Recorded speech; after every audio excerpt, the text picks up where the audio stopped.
Bonjour à toutes, bonjour à tous. Aujourd'hui, j'avais envie de vous parler d'un principe, un code, un code andin, un code qui vient de la sagesse des Andes, qui sont la nation Kero, les descendants directs de l'Empire Inca. C'est un enseignement que je reçois depuis quelques années maintenant et que que je peux mettre en pratique dans mon quotidien, contrairement à beaucoup de pensées spirituelles. Ce sont des codes qui sont complètement applicables dans notre vie quotidienne, ce qui en fait toute sa richesse. Donc ce premier code andin, euh, ce Kaosai, signifie l'existence. En fait, dans toutes les traditions et les pensées spirituelles, on est constamment à la recherche de qui je suis. Et en fait, ce qu'il vous dit, ce code-là, il vous dit simplement arrêtez de chercher. Vous n'avez rien à trouver parce que vous l'avez sous les yeux. En fait, il suffit simplement que vous preniez conscience que vous êtes. Donc, ce fameux je suis l'existence. À partir du moment où vous reconnaissez et où vous acceptez votre propre existence, vous arrêtez de mettre le pouvoir, votre pouvoir personnel à l'extérieur, de chercher un référent. Simplement, ce premier code-là, il vous dit, vous êtes parfait comme vous êtes, il faut juste en prendre conscience, arrêtez de chercher. Simplement, soyez. Donc à partir du moment où on prend conscience de notre propre existence, on va pouvoir entrer en résonance avec tout ce qui nous entoure. Ce que j'aime beaucoup dans ce peuple-là, c'est lorsqu'il se salue, ils ne se saluent pas tout simplement en disant bonjour, ils ne se présentent pas simplement en disant je me présente avec leur prénom. Ils vont au-delà de ça. Ils vont dire Nyokankani Kaosai, Marie-Ange Fernandez. Je me déclare existence devant toi et je te reconnais existence devant moi.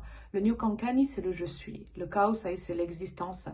Et en fait, en se saluant, en se présentant de cette manière-là, ils voient au-delà de la propre personne biologique qu'on a en face. Et ce que ça permet aussi, en fait, c'est de rentrer en résonance avec absolument tout ce qui nous entoure, avec nous, toutes nos relations. Et toutes nos relations, c'est pas seulement les relations physiques, biologiques qui nous entourent. Évidemment, il s'agit de la famille, il s'agit des parents, il s'agit des enfants, il s'agit des amis, il s'agit des inconnus qu'on croise dans la rue.